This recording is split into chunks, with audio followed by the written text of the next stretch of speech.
Welcome to the Gospel According to Star Trek podcast. I'm Kevin C. Neese. And I'm Tim Van Orden, and this is Episode 8, Discovery Debriefing.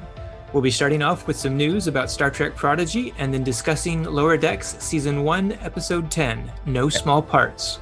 And then we'll have an audience question right after our main story, taking the last look at Seasons 1 and 2 of Discovery before we get started next week on Season 3.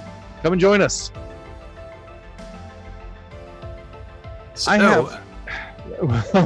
Who's starting? I let you start last week, and now you're like wanting to jump in. What are we going to say? So what's up on the news front? Oh, well, that's a lame lead in.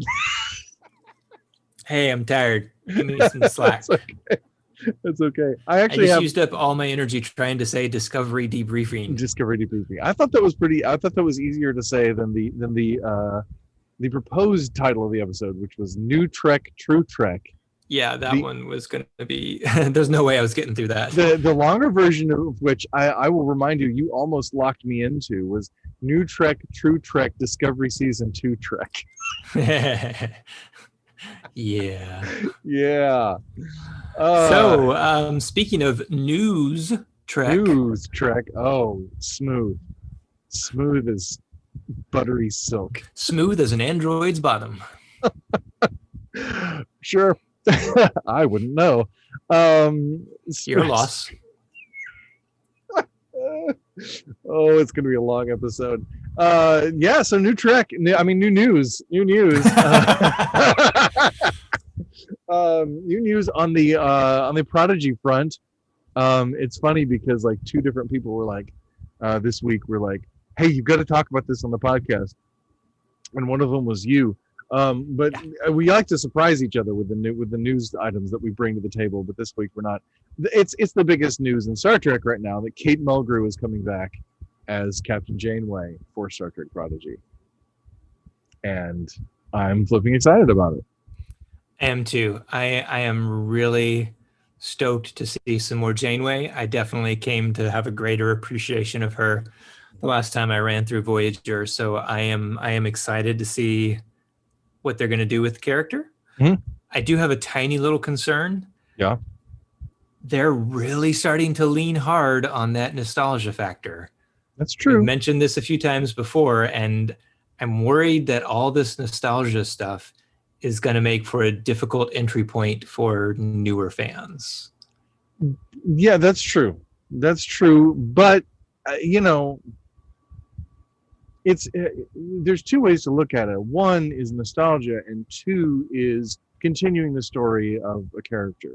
So, like, I came to Star Trek through Next Generation and the original crew movies. I didn't really see the original series much, if at all, before I started watching the movies. So, the characters as they appear in the movies were how I was introduced to the characters from the original series. Oh, yeah. So, and that didn't, obviously that's meant to be nostalgic for the people who love the original series. Yeah, no, but it's on a smaller scale. Like when you're talking about the original series films, mm-hmm. or the old scientist films, they're like, and you're looking at what do I gotta, if you, for some reason you're thinking, what do I gotta watch before this to get into this?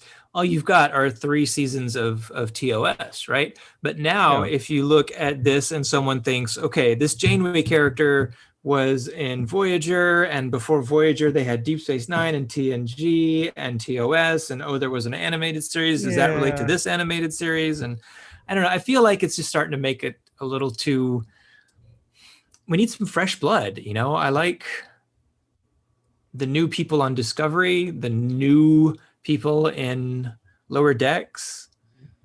I love Janeway. I absolutely love Janeway. I'm just, I really am looking forward to seeing more of her character because she's a fascinating character. And I saw something about like when Voyager came out, mm-hmm. she had to be perfect.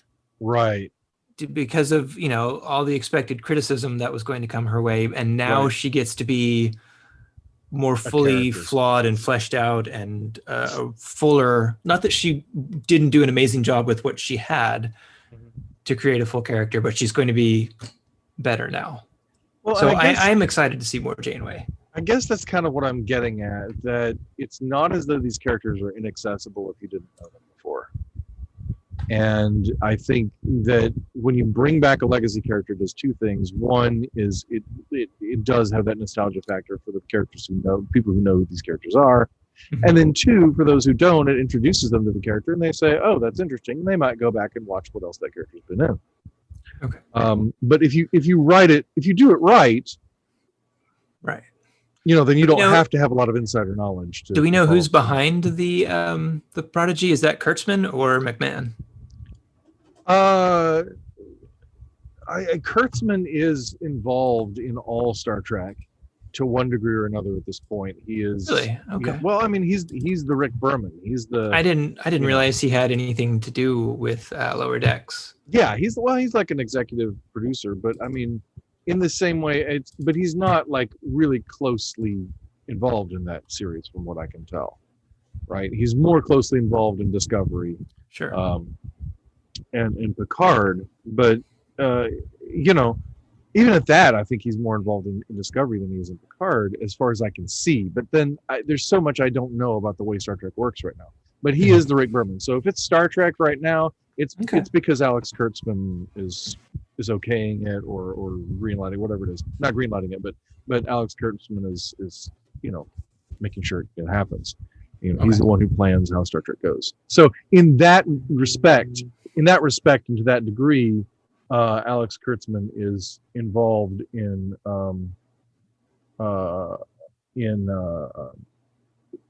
what's the thing called? Prodigy. There's so much Star Trek, I can't remember all the names anymore.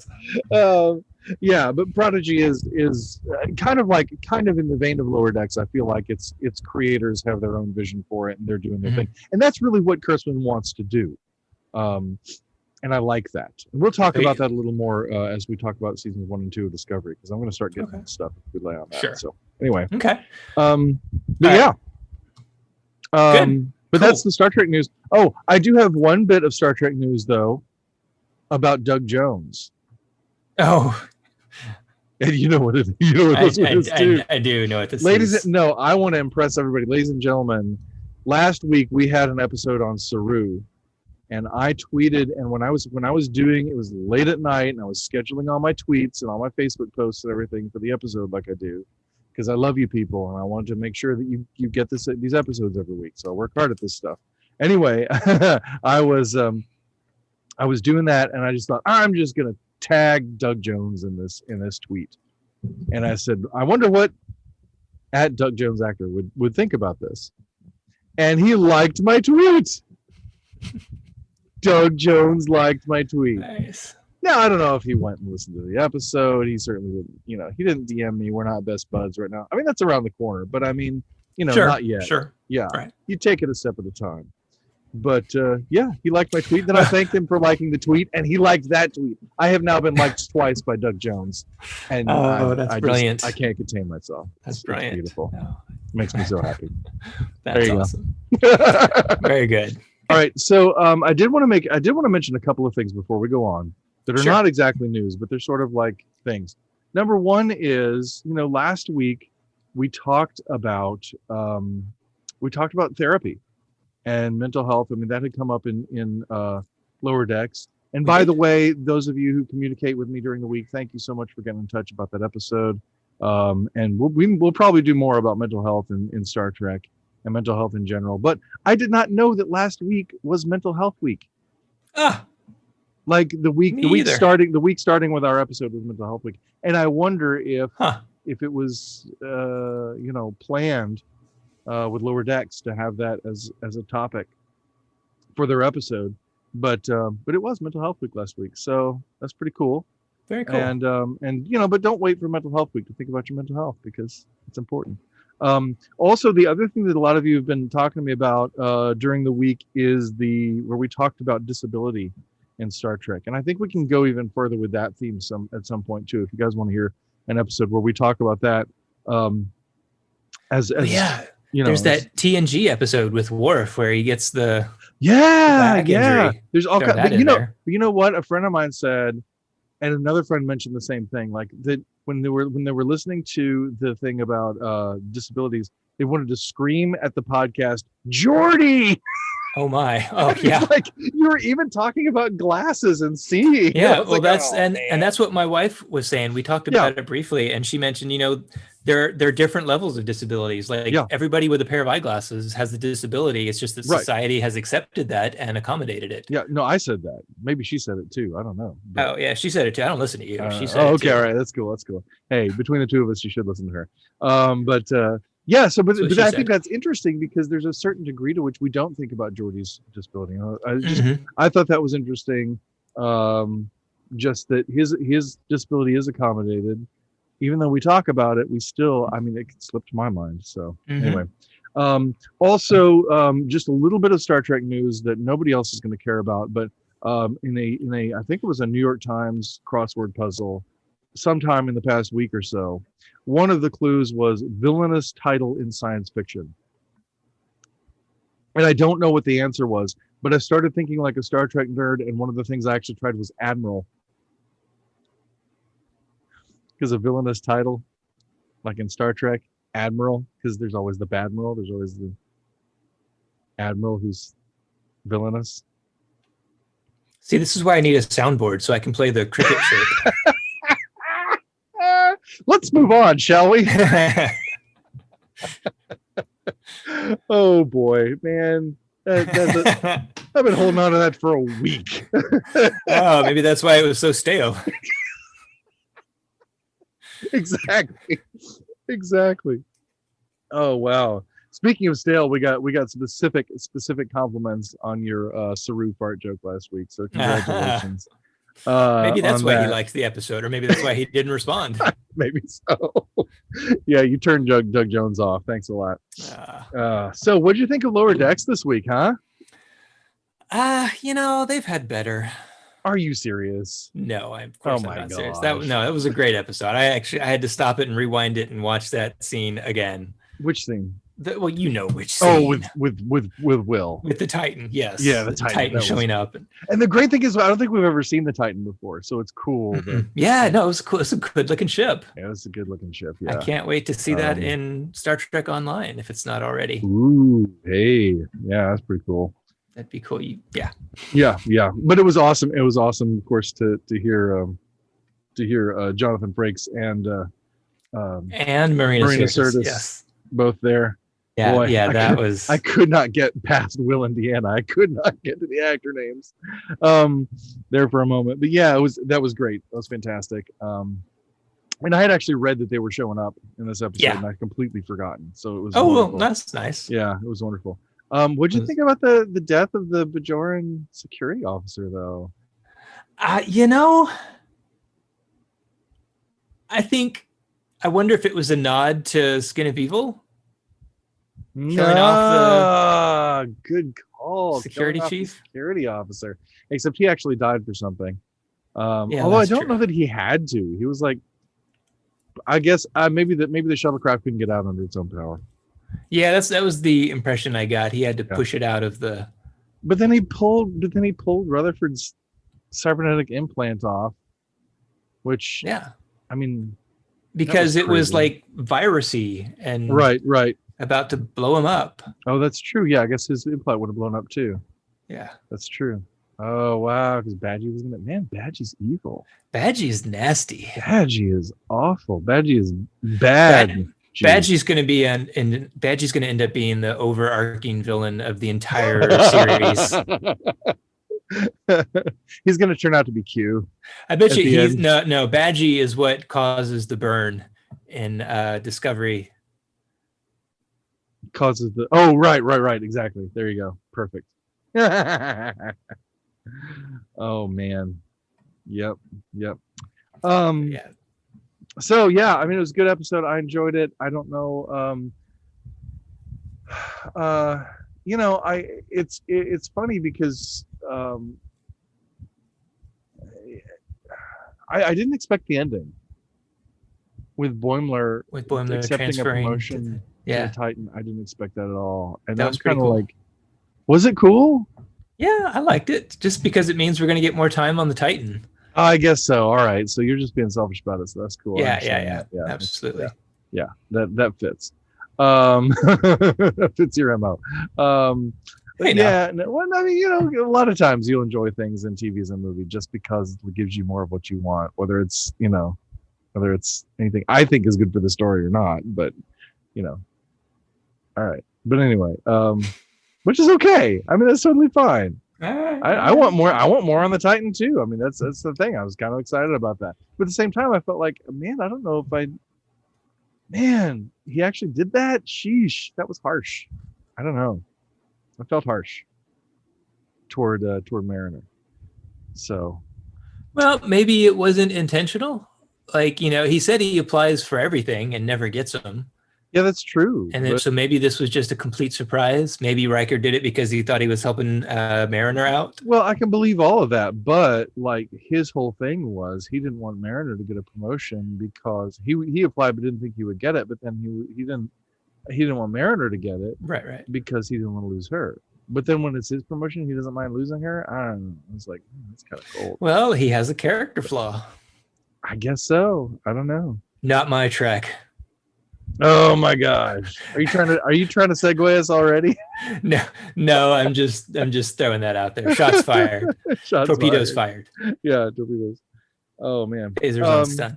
Yeah. Yeah. No, I really enjoyed it. I loved that they brought in the theme. I think it's First Contact that they brought in when the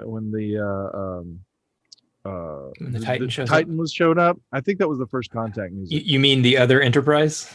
The other Enterprise, right? Right.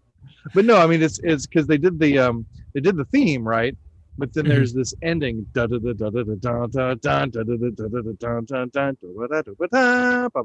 that ending is from I think it's First Contact. I think it might be Insurrection. Is it Insurrection? It might be no Insurrection. Idea. It's either First Contact or Insurrection. I'm pretty sure. I know it's a Goldsmith score. But anyway, I listen to those so much that I forget which is which because I'm writing while I'm listening. So, but anyway, but yeah.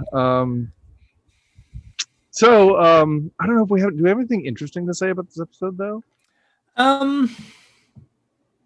So I was, I walked away from the end of the episode really enjoying it. Mm-hmm. Like I think I enjoyed this episode more than any other episode. But it occurs to me this doesn't feel very. Like it's really doing a good job of starting to earn the first two letters in the title. I'm not so sure it's earning its keep with the last two. Well, and there's a balance, and I think that's okay. I think it's okay that some episodes are more Star Trek episodes and more episodes, some episodes, like on a normal series, right? Like in Deep Space Nine, you'd have these intense episodes about the Dominion War or whatever. And then you'd have like Looking for Parmok in All the Wrong Places or Profit and Lace or something like that, and it would be this goofball episode. And it just feels like these guys they're on the bridge too much.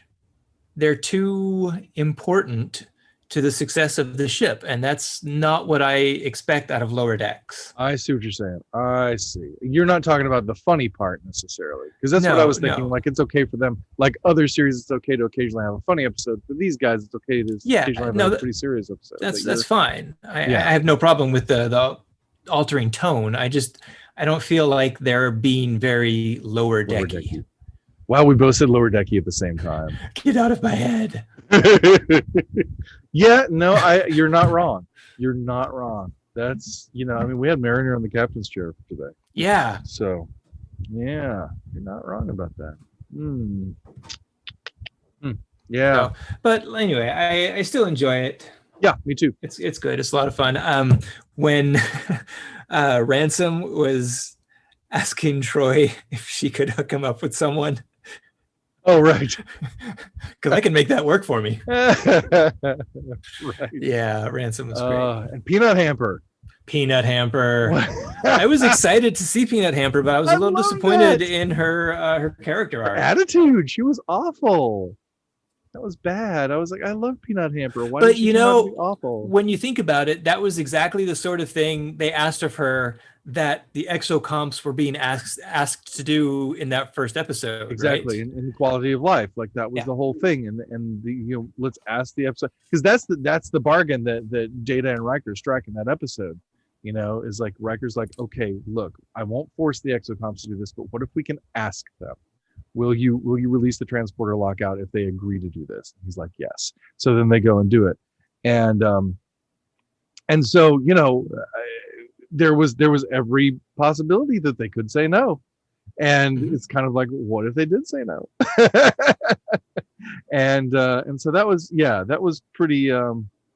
So that was interesting. What if an exocomp blew you off? Would you still like them so much? It's like, but that's we think of like, oh well, they're a new life form and all that, and we glory at the new life form. But what if the new life form turns out to kind of be a jerk? Like Q. They're like you, right? Exactly. But not a villain, just a jerk. It's one thing when the new life form comes at us and wants to kill us. It's another thing when the new life form was like, "Hi, I'm wonderful, and I want to be your friend," and then like, "Too bad, so sad. Go tell your granddad," and flies off. So, yeah, that was interesting. So yeah, go ahead. No, what? Go ahead. So this episode of Lower Decks also calls back to the Return of the Archons, which, if you have read my book, I use as kind of the archetype for how the original series deals with religion. And so it's a very near and dear episode to me. But they go back to the planet and the people, Beta 3, and the people have re-embraced Landru, the computer who was ruling them, as their god. Right. What did you think of that? At the time, I just thought it was a clever, funny nod. Oh, haha, another fan service nostalgia joke. But I mean, thinking about it now, it is something that you have to be aware of in religion. Of like, sure, you may move past a false idol or a false leader, but you still got to be vigilant, because it kind of they cycle through. They come and they go. It is something you have to be wary of. It is something you have to be vigilant of. It's so easy to fall back into an old pattern or an old habit. Right. And it's not, I mean, it works not just on the religious level, but it does work on the religious level. It works on so many levels where we can buy into something and we have to move away from it. And I think it's just interesting, just the idea that they're introducing here, that, we could change things on the planet and then go back and find that things have changed back. And that's possible. It's a thing that happens because people are creatures of habit. And, this one momentous event that occurs in the history of a planet, something else might change later on down the line. And he was really convincing. He was really convincing, right? I found that fascinating. I thought it was really cool. Just a nice little, first, like you said, nod to the series, but also the of all the contraband equipment that Mariner gets out. Yes, I know what I'm talking about? No, I don't. I know that I want some Starfleet crayons. Oh yeah, there you go. That's what I want. All right, so but the helmet, did you see the helmet with the big red light on it? Yes. I got a big chuckle out of that. That was awesome. That was clever. For those who don't know, it's just a little throwback to a 1960s toy that was made into a Star Trek toy that wasn't originally a Star Trek toy. And it's legendary because it is now canon. Red light on it. It's now canon. That's awesome. So now it is a Star Trek toy. It's great. It I love that half of that. I love that half of that contraband came from Riker. Yes, that was great. That was great. So yeah, it was great to see the callback to Return of the Archons. And I do think, like a lot of things in Lower Decks, it was a joke, but it still actually is an interesting idea. And I'd love to see more of that explored. Well, I mean, we saw it with Khan, the Space Seed, and Star Trek 2. Yeah. And see what a great story was mined in. So we should maybe do it more. And and the Packlids. The Packlids, same kind of thing. Yeah. Exactly. Where we just kind of moved on. Well, and of course that was part of it. There was a thematic element of the episode. We just kind of moved on. But yeah, if the Packlids continue on their logical progression, that's kind of a good idea of where they would end up. So I think that was really cool. Yeah, very good. I remember watching Deep Space Nine and seeing a Pakled hanging out on the promenade, and I was like, "What is that dude doing there? Why are there Pakleds on the promenade? They do not need to be here. They're too dangerous." So yeah, I enjoyed the episode. It was good. It makes me want a season 2 for sure. I'm interested. I want to see what happens. I was wondering the whole episode, like once the Cerritos started getting wrecked, I was wondering if they were like, because I knew that Boimler was going to transfer off, and then Really? yeah, I had just read that. I had read a spoiler about that. Okay. So when Mariner is applying for, what was the ship she was applying for? The ship. In the beginning, the transfer, the promotion. Yeah, the ship. I don't remember the name. I thought it was okay. When she was applying for that ship, I was starting to think, I wonder if they're going to like split them up and then just do a new thing every season. I mean, yeah. Ooh, but then they kind of brought them all back together at the end and sent Boimler off and set him up in a way that he's clearly going to have a comeuppance and a moment of hubris and have to go back to the Titan or to the Cerritos and maybe. Yeah. I don't know. We'll see. We'll see what happens. We shall. We'll see. So anyway, yeah, I mean, that might be part of the arc of Lower Decks. Maybe it's watching characters grow out of the Lower Decks. I don't know. Mm-hmm. So we'll see. All right. So shall we get into our main story here? Let's do it. So the main story tonight is a little bit this episode, I should say. Who knows when you're listening to this? The main story is a little bit open because we just really felt like we wanted to dive into things that were kind of left hanging. There's so much in seasons 1 and 2 of Discovery, and there's so much we haven't gotten to because we've spent time on what we spent time on just based on what was interesting to us. But there's so much. I mean, characters and stories and all that kind of thing. But the thing you were sort of teasing earlier was not my Trek. So so mention not my Trek. Not my Trek. I don't know if it's a hashtag or a popular phrase or whatever. I just know that there's a lot of people that don't like the tone and the color of it, and the characters, and just a lot of people feel like it's not a good representation of Star Trek. And right. I feel like a lot of those people, they're entitled to their opinion, even if it's wrong. But I feel like they haven't looked at it deeply enough. Well, I can definitely understand people being put off by the series. I mean, I was one of them for a while. I watched the first 3 or 4 episodes, and I'm like, no, not my Trek. Mm-hmm. Yeah, but I agree with you that there's more to it, and this is the thing that I was going to talk about Kurtzman earlier. That I was reading a quotation from him, which I had read before, but which I thought was interesting. And he's like, I think that I'm paraphrasing a little bit, but he says, I kind of think of Star Trek like a crayon box. There's all kinds of different colors of crayons in the box, but they're all in the same box. Right. And I thought, well, that's really cool. And I've talked with friends too who were like, and he mentioned something about this too. Is like, some people might like some series, some people might like only one, some people might like all of them, but they can take or leave whatever they want. And I think that's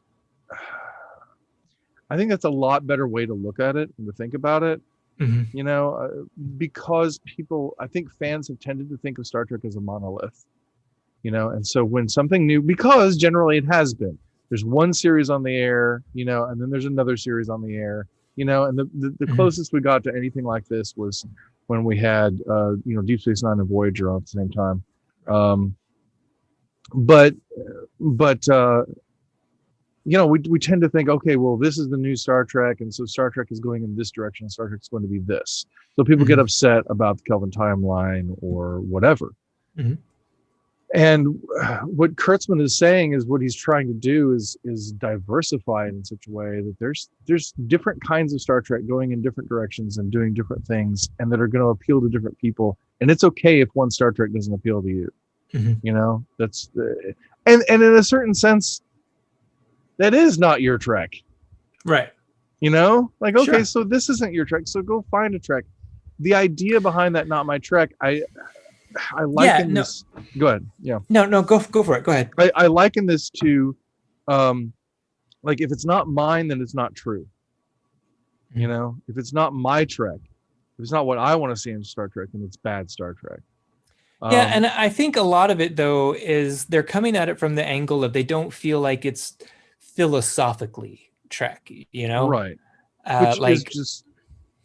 Go ahead.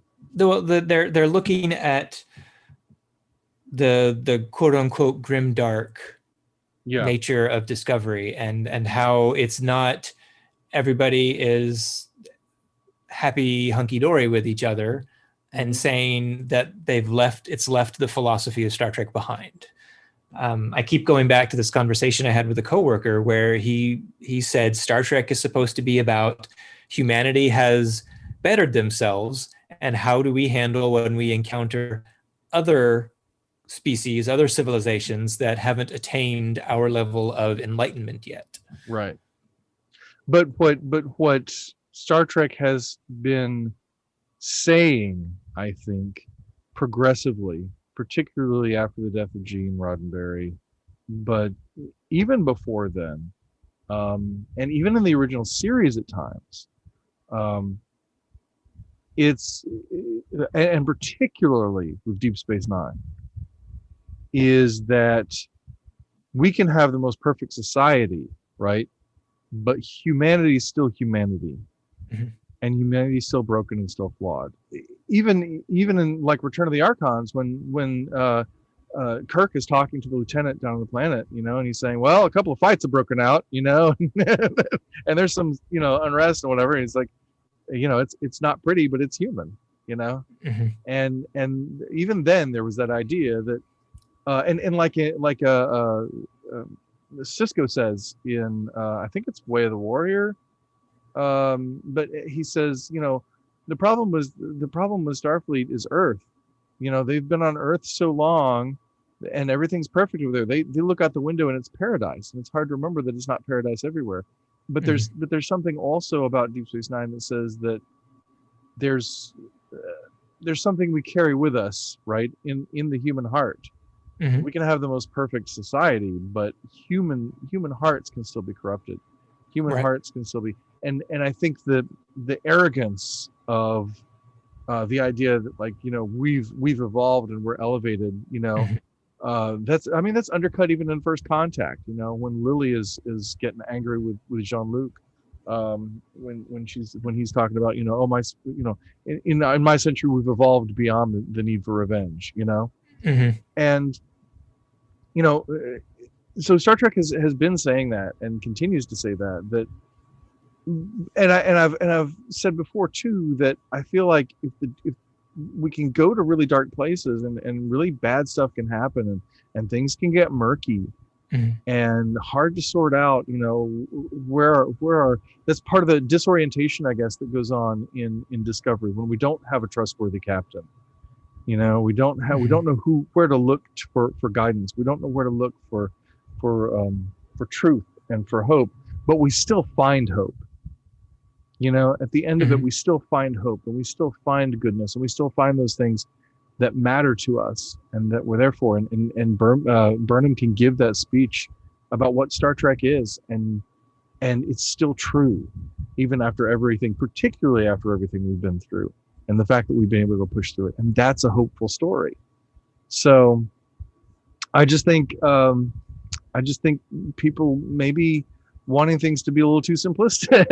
I don't know. And I think Star Trek, more than just trying to portray a more hopeful version of our society, of humanity, is also about pointing a lens or a microscope back at where we are during that iteration. If you look at a lot of the morality stuff in TOS, it's, you know, different, you've got Chekhov and Sulu representing these different national divisions are no more. You've got, they encounter the race of the half black, half white, and the half white, half black people. And they're like, what's going on here? Right. Right. And then TNG gets into different issues and Deep Space Nine. And then now up in Discovery, we're looking at, we're in this time period where everything is so dark and frustrating and just disorienting and scary. And we're like looking back at all of our people who we thought were our heroes, and we're like, oh wow, this guy was a slaveholder, and this guy was like a genocidal maniac. And right. So right. it's reflecting. Discovery is like, it does still have that hope in there, that because Burnham wouldn't have kept going if she didn't have that hope. I don't think once Battle of the Binary Stars happened, and you could see she lost it for a little bit, but it was rekindled. So there is hope there. And I think that it's this iteration of Star Trek is just showing us what it's like when we realize that, the shoulders we've been standing on this whole time weren't all shining beacons of virtue. They weren't paragons of virtue. But at the same time, you still have people like Pike, who I loved. And I don't know if she was saying it just to placate him, but when the Admiral told him that they kept him away from all of the fighting, because if the Federation was defeated, they needed someone like him still alive. Yeah. Yeah, I love that. And Pike is that. Pike is that captain you can trust. That trustworthy captain that we did not have for all of the first season. Right? Right.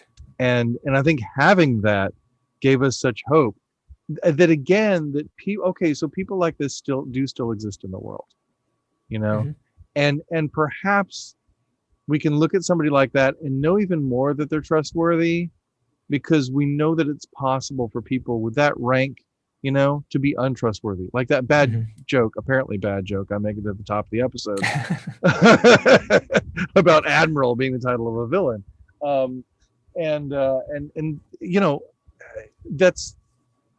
That's a good thing. That's a beautiful thing. It's good to have both in a series. It's good to have, and like you say, Star Trek always addresses the time in which it's made. And we do live in very disorienting times. We live in very, in times where things we used to be able to trust in crumble from beneath our feet. And it's hard to find our bearings. Even if your bearing is Jesus, right? The Christian culture in our country is so marred and fractured and broken and mired in political gamesmanship, and there's so much corruption and greed and abuse, and oh man, it's just revolting to look around a lot of the air quotes Christian world today, the church world today. And one of the things that has grown my faith was, I was just thinking yesterday, actually, I grew up in Southern Baptist world, an evangelical subculture, firmly entrenched in evangelical subculture. And at a certain point, about 20 odd years ago, I started walking away from it. I started moving away from that culture, from the church that I was a part of most of my life. And, I quit my job at the bookstore and all that kind of stuff. And having to reorient myself, and to find a grounding for my faith that wasn't in these institutions that I was starting to distrust, and this system of sort of religious governance that I was starting to distrust, and all of that has grown my faith and helped me own my faith. But at the same time, I feel like I have my faith and I own my faith the way I did because of the evangelical subculture in which I grew up. So it was this weird transition where the thing that rooted me then becomes something I need to leave behind in order to find my roots again, not in the evangelical subculture, but in Jesus, right? And so it's like we were saying, with Not My Trek, it just reminds me of this paper I went to hear in college at my Christian university that I went to. But this paper that I went to hear, and it was on the Passion of the Christ when it was new. Mm.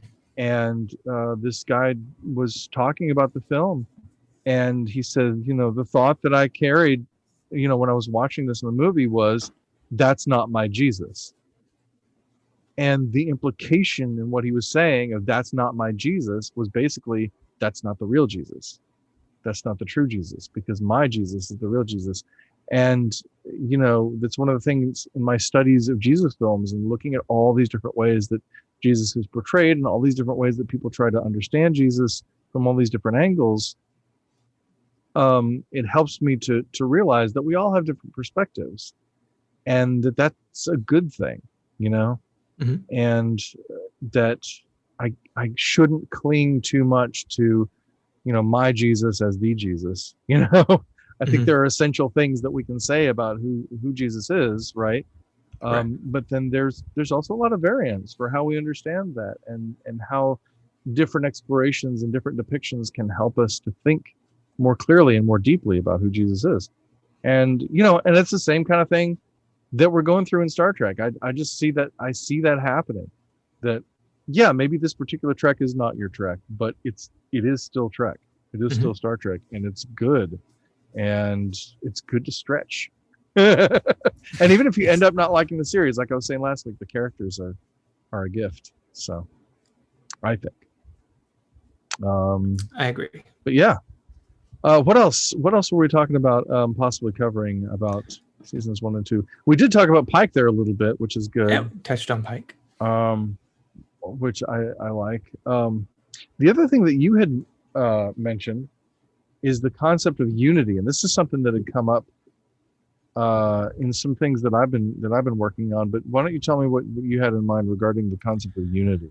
I'm not really sure. It was something that while I was watching the sermon this morning online, it kind of struck me as he was talking about, and it was a passage from Romans. I can't remember the chapter and verse or anything,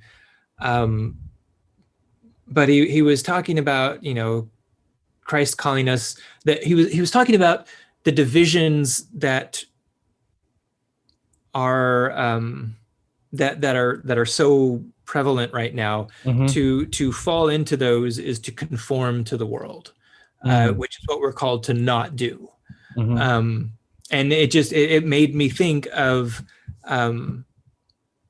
some of the stuff that Burnham and Pike kind of they go on about in some of their speeches towards the end of the seasons about, this is what we do. This is Starfleet. We're all in this together. We're a family. We're essentially, they're unified. And I like I said, I don't have much specifics. I'm not quite as deep into things as you are. But it just, the connection there kind of struck a chord with me. And I thought it might be something worth diving into. Yeah, well, and I think it's a good connection, and it's something that's important in Star Trek, that if we don't get this right, I think I mentioned it last week or a previous week, that people had talked about homogeneity, right? Mm-hmm. And I've talked several times about the monoculture on different alien planets, where the whole planet all dresses the same and has the same religion and all that sort of thing. But then also the idea that that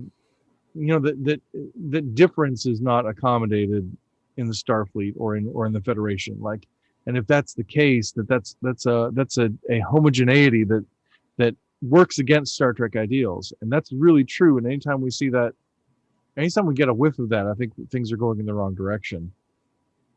Because we really do have unity in diversity. I mean, think about the crew of the Discovery, right? Especially as it comes to us in the first season, you have a captain who's human, and and a white guy, but who is not what we usually see from a captain, right? You have Burnham, who's kind of this weird outsider person too, but then you have Tilly, who's such a nerd, and And you have Saru, who's one of the most alien acting aliens that we've had in Star Trek, you know? Yeah. And you have a couple of people with cybernetic implants. You have one person who is basically mostly cybernetic implants. And, you know, just a lot of difference, a lot of variety. Different races, different genders, different things, you know. You know, it's one of the more, it may be the most, I don't know. Depends on how you define diversity, right? But it's one of the more diverse casts in Star Trek. It's certainly pushing for that. And I think that's so great because the best unity, and I was reading stuff from C.S. Lewis about this too, that the best unity is not in everybody all being the same. Right. You know? Star Trek focuses much on the growth of the individual at its best, as much on the growth of the individual as the growth in the journey of the group. And they work together. The individual journeys and the group journeys work together. And, you know, and it may be, your pastor may have been talking about 1 Corinthians 12. I don't know. No, it was from Romans. It was from Romans. Yeah. Okay. I was thinking about the body, you know, one body in Christ. Paul talking about the body and saying that, you know, you're each members, right, of the body, but you're different. The body can't be a single eye. Well, maybe it was Corinthians then. I might have sworn it was Romans. Well, he does talk about it in Romans too. Looks like in Romans 12:5. Yeah, because I know this stuff off the top of my head. No, I looked it up. There's that evangelical upbringing. Oh yeah, let me tell you, it's the internet age is what it is. But just as one body we have many members, and not all the members serve the same function. So we who are many are one body in Christ, and individually we are members who belong to one another, and we have different gifts according to the grace given to us. You know, so. That's in for those who are looking. Romans 12. Gosh, we never talk about like specific verses on this show. But it's in Romans 12, starting with verse 4-ish. But why not start at the beginning? Read the stuff in context, because, you know, that's the best way to do it. Yeah. But context is for kings. Yeah, right. Ooh, nice reference. Very good. It's, I think different people being themselves, being their different people, but working together toward the same goal. I think that's true unity. That's good unity. That's healthy unity. As opposed to the homogeneity, again, in Return of the Archons.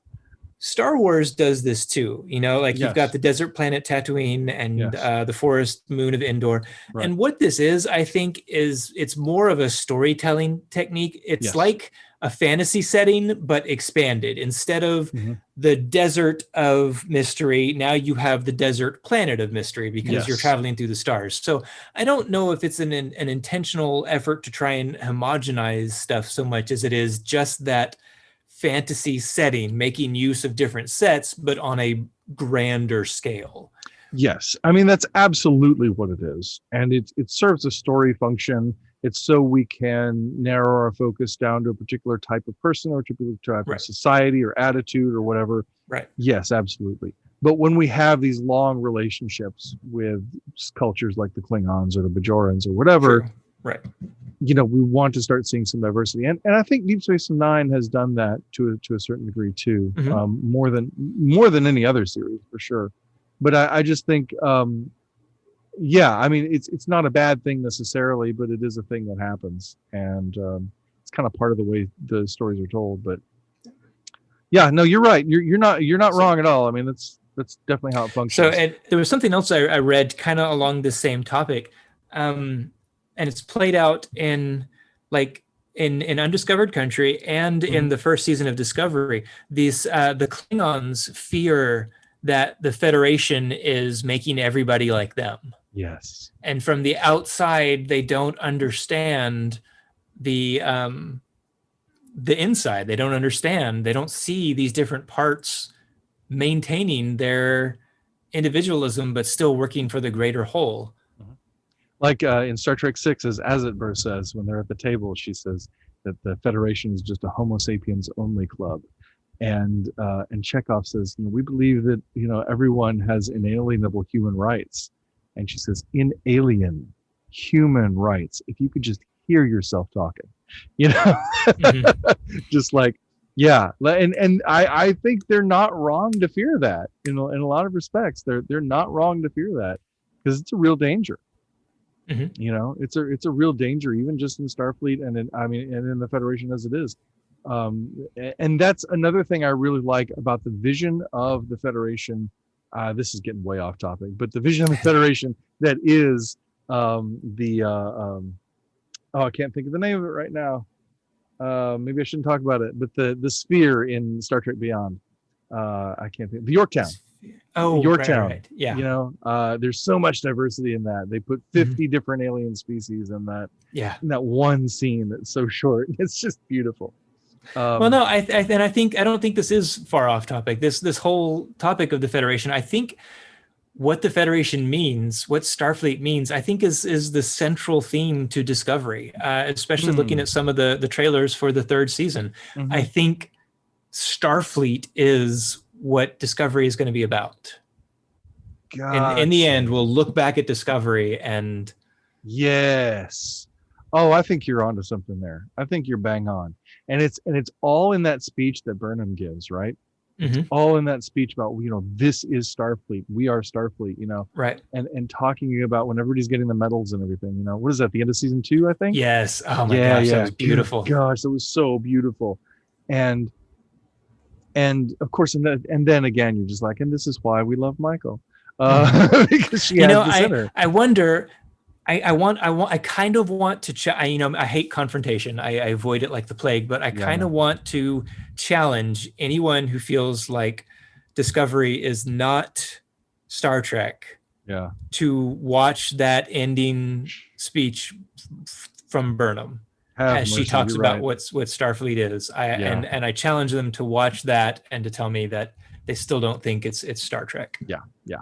If you're a Trekkie, you can't watch that without a tear coming to your eye. I mean, it's as opposed to in Star Trek Into Darkness, where they try to give us a tearjerker by turning the opening words of the original series into the captain's oath, and instead just completely turning us off because everybody should know that there's nothing in that that's even remotely an oath. I'm not bitter about Into Darkness, right? I'm not, but alternatively, you have Burnham's speech there at the end of Star Trek, at the end of season 2. So great, and the stuff with Georgiou and the telescope and Saru. Oh my gosh! In the first season, I mean, it's just, you may be like kind of going through the desert sometimes, waiting for those great Star Trek moments in Discovery, but it makes them all the more sweet because they feel earned. They feel real because they stand up and they're genuine against something that's been very, very difficult. And I love that. I absolutely love it. I do too. Yeah, it's great. And there again, I mean, that's, I've said before on the podcast that like when Star Trek gets too violent, when it gets too sexy, and when it swears too much, people get upset. And particularly Christians get upset about that stuff because there are things that make people uncomfortable. And I always say, because I know a lot of Christians particularly are very sensitive about content, right? They're very sensitive about the kinds of things that they watch. I've told the story about selling a thing at the bookstore called the TV Guardian, which would bleep out the objectionable words and then put another word on the screen to filter the stuff for you. And I'm of the opinion that, if you want to watch The Wolf of Wall Street, but without all the sex and drugs and violence and foul language, you don't want to watch The Wolf of Wall Street. Go find another movie. Don't ask for that to be edited to your liking. Just go find another movie. If you want to watch The Wolf of Wall Street, you're going to see, you're going to hear the most F words ever in a movie, and it's a great movie. So either enjoy the great movie and not worry about the fact that it has all the F words in it, or go find another movie. But I say that not in a dismissive way. I say that like make active choices, because I know that there are people for whom certain things they don't want to hear, they don't want to watch, Mhm. you know. And so I do want to be conscious of that, and I don't want to say, oh, you should watch this anyway, even though that kind of stuff offends. Right. It's okay, you know, if you have a conviction against watching certain things, fine, don't watch those things, you know. It's like the meat offered to Mhm. idols thing, you know. Exactly. It's Yes. certainly not anything that's a sin for me. It's certainly not anything that I have any moral or ethical problem with at all. Mhm. But it might be for someone else, and so I'm just going to respect that and move on with life and not look down on somebody because they have a different set of standards than I do. Right. They're welcome to have their standards, but then don't get mad when people make things that don't meet your standards. Right. What you like to see in Star Trek, or whether you like it being TVMA or not, or whatever, people can make whatever they want to make, and they're not out there to make something that pleases your sensibilities. So if you don't like it, just don't watch it. Find something else to watch, you know. Exactly. And or you know, and watch the stuff that you do like enough that people want to make more of it because they make a lot of money on it. Mhm. Not that money is the only motivator, but Right. It does talk. It does talk. That's very true. Yeah. You know what else is money? Wow. Time. And time we have gone over. Oh, have we? Oh my gosh. Yes. And it was good conversation. Did we talk about everything we wanted to talk about? Oh, no, not even close. Oh. I mean, we didn't talk about Tilly. We didn't talk about list every other character in Discovery. Well, I mean, we've had 2 seasons of Discovery and an hour and a half total of time across all of our podcast episodes to talk about it. True. So we'll talk about these things more as we get into season 3. You know, and yeah, I'm sure at some point in season 3 there'll be a Tilly episode that allows us to dive more into her from the first and second seasons, et cetera, et cetera. So there's going to be plenty to get into, I think. Yeah. We'll get there. Well, we'll get there. So I hope everybody enjoyed listening to this one. It was a little off the wall, but we just wanted to do a flyover of season 1 and 2 before we got into season 3. Can't stop talking about how much I love Discovery. I'm so excited, more so because of the conversion that I've had with it. You know, it's just all the sweeter having come around to it. Yeah. Yeah. And you know, gosh, that's true of a lot of things, isn't it?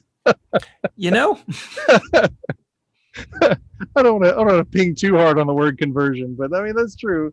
You know, I mean, I've just been reading, which I highly recommend to our audience, a book called The Narnian. Oh, I thought you were going to recommend reading. I'm like, yes, no, yeah, I do recommend reading. But there's a book called The Narnian, and if it intimidates you, get the audiobook, or because it's kind of big, but it's great. It's absolutely great. It's a biography of C.S. Lewis. And it's really interesting to see him because he described himself, and he definitely was a reluctant convert, and very much, and just to see how I identified a lot with the fervency of his faith because he had questioned it so deeply, because he was so much opposed to it before he, before he arrived at logical conclusions, but then also had an emotional process and that caused him to believe that you know the story of Christ is real. And I've gone through similar kinds of processes myself, and just kind of like, you know, hardcore questioning. So I think it's like I keep saying, if you haven't questioned your faith, it isn't yours. Exactly. Absolutely. Because you don't hold it; it holds you. Yeah. Not to like I said, not to dial in too hard, but anyway. Yeah. All right. So did we have a question, or were we going to talk about the new format coming up? We're going to do both. Okay. So this is kind of a nerd question, and I love nerdy questions. But the question was about the episode "Who Mourns for Adonais?" And yes, it is Adonais, not Adonai, not Adonis, not Adonais. It's Adonais. And it's based Adonais. That's good. No, it's Adonais, which you may recognize as a title that people call Jesus. It's just a Greek word for Lord, Adonai. And so it takes its title from a poem, and there's a long story behind it. But it's the episode where they are on the planet with Apollo, right? And Apollo wants them to worship him. And they ultimately gain victory over Apollo and are released from the planet. This is in the original series, obviously. They gain victory over Apollo. They drain his power source or whatever, and he has to leave, right? And he goes on and he has this speech about passing on to be with the other gods who, long ago have left Earth and all that sort of thing. And Kirk has this musing at the end where he's like, would it have hurt us, I wonder, to have gathered only a few laurel leaves? Like, they gave us so much. Like the Greeks and their gods and all that, they gave us so much. So much of our history, so much of our culture is built on Greek civilization. Would it have hurt us, I wonder, to have gathered a few laurel leaves? And gathering laurel leaves being, as an act of worship. And, this person's wondering about this musing at the end of this episode. Like, what do I make of that? And they were asking, what does that mean? Would it have hurt us to have gathered even a few laurel leaves? And I honestly don't know what to make of it. I'll be honest. It's an odd little note at the end, because I think about this quotation from Pier Paolo Pasolini, who was an Italian film director, and he directed one of the great Jesus films called Evangelo secondo Matteo, the Gospel according to Matthew, or the Gospel according to Saint Matthew, as it's usually sold in English, and from 1964. And he said, if you know I am an atheist, then you know me better than I know myself. Like, he had a reputation as an atheist. And he said, I may not be a believer, but I have a nostalgia for a belief. And I feel that a lot in Gene Roddenberry, that nostalgia for a belief. And I wonder if that's kind of what's going on in the scene, that Kirk is expressing a bit of a nostalgia for a belief, or a nostalgia for a time and place, and just saying, this is a being still. This isn't a fantasy. And this idea, it's this whole chariots of the gods concept, that the gods are actually aliens, that there were real beings that the gods are based on, and they're alien beings who came to Earth, which is, it is what it is. But it's kind of baked into Star Trek. We do that a lot. Yeah. A little too much. And so this is a being, and you kind of have pity for him when he's having to leave and feeling so despondent, like his life is over. And he says, I wonder if it would have hurt us to have gathered just a few laurel leaves. Like, could we still give him a little bit of honor? Could we still make him feel good just for a few minutes, just for a little while, Would it really have hurt us? And I don't know the answer to that question, in all honesty. And I think maybe it comes more down to, could we have dealt with this a different way? Was there a sort of a diplomatic solution? We might consider this being's feelings, consider this being's ancientness, right? I don't know if it's a word, but whatever. And maybe have done something to make him feel accommodated, to make him feel that we understand that we do owe him something. We do owe the Greek civilization something. We do owe that pantheon of gods something, because it did help form who we are as a people. Assuming that in the 23rd century the Western civilization is dominant, but but moving on. Yeah, that's a pretty big assumption. That's a big assumption. Yeah. But that's the idea, and it's like, and I wonder if that might be sort of a diplomatic, a moment where Kirk would say, maybe I could have had a different diplomatic approach than just digging in my heels and saying no, because because we're averse to worshiping, gods or whatever. That, and well, he doesn't say we're averse to worshiping gods. Actually, in that episode, he says, mankind has no need for gods. We find the one quite adequate, which is another little wonky saying in Star Trek that we don't know what to do with, because we don't know who the one is. But it is a curious thing. It is a curious moment in Star Trek, and I don't ever want to take one moment in Star Trek and make it too big. Like that, we find the one quite adequate. I mean, it's a chapter. It's a chapter title in my book, but that line and the sun up in the sky and different lines from the original series, I think Christians do sometimes make too much of. A lot of people will make too much of one line or another line, especially if it doesn't reverberate throughout Star Trek. But it is an interesting moment. It is a moment that puzzles me, and I kind of want to read it more about another way of diplomacy that we could have taken, another kind of questioning our actions, even if we don't question our motives, which I think is a good thing to do. I don't know if that's why it was written that way or not, but or is it a nod to, hey, maybe there is some value to some religion, maybe a little bit of it isn't too bad. Like, I don't even know. But I really don't think, in principle, I don't think it's good to offer false worship to anybody, to anything. Mm-hmm. So there is that. Where does that fit into the meat to idols? Meat to idols. Yeah, the meat to false idols. It's not about offering the meat to the idols. It's about eating the meat that had been offered to idols. That was the controversy. Fair. So it's not about like, no, you should not offer the meat to the idols. No. Right. And also you shouldn't do that falsely. You shouldn't do that falsely to curry favor or whatever. Pretend to worship something you don't worship or anything like that. I don't think that's good either. But there again, I think Kirk has a bead on something that it would be interesting to see how Jean-Luc handled that situation. We could say that about a lot of Kirk stories. Yeah. But anyway, that's my best answer that I can give you for that. So thanks for the question. Appreciate it. Sounds good. Yeah, thanks. Awesome.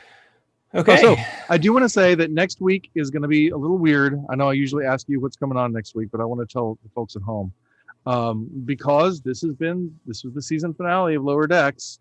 We are next week going to start talking about season 3 of Discovery, and the position in people may have noticed that I've started putting timestamps on everything in the description, so you know which part of the episode is what.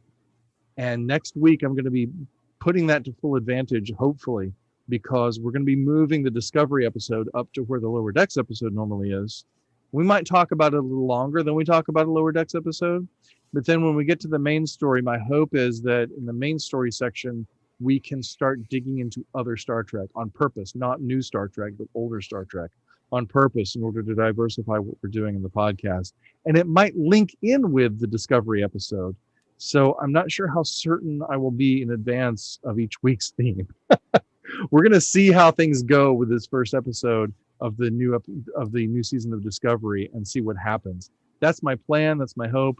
But what you can do is just utilize that list of timestamps and decide what part of the episode you want to listen to. And hopefully there'll be some older Star Trek stuff in there for people who are more interested in that. And we'll try to diversify the podcast a little bit. But that's the plan. And there you go. So, Tim, what's next week look like for us? Well, next week we're going to diversify the episode a little bit and change things up. I don't know. You pretty much. I pretty much stole your thunder, didn't I? Yeah, you took it from me. You did my job. What am I even here for? I don't know. I asked myself the same question, and then you kicked me, which is interesting because we're not even in the same room. So, all right. So, yeah. All right. Obviously, that sounds great. I hope you'll join us. No. You want to do my lines? Yeah. So obviously, we're gonna get into season 3 next week, and I'm so excited about it. And I hope everyone will join us.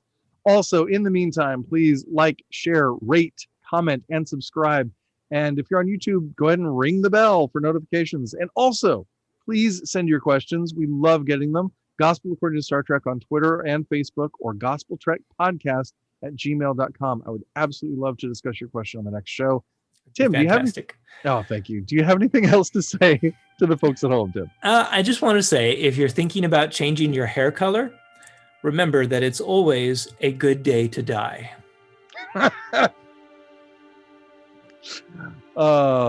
That's beautiful. I love it.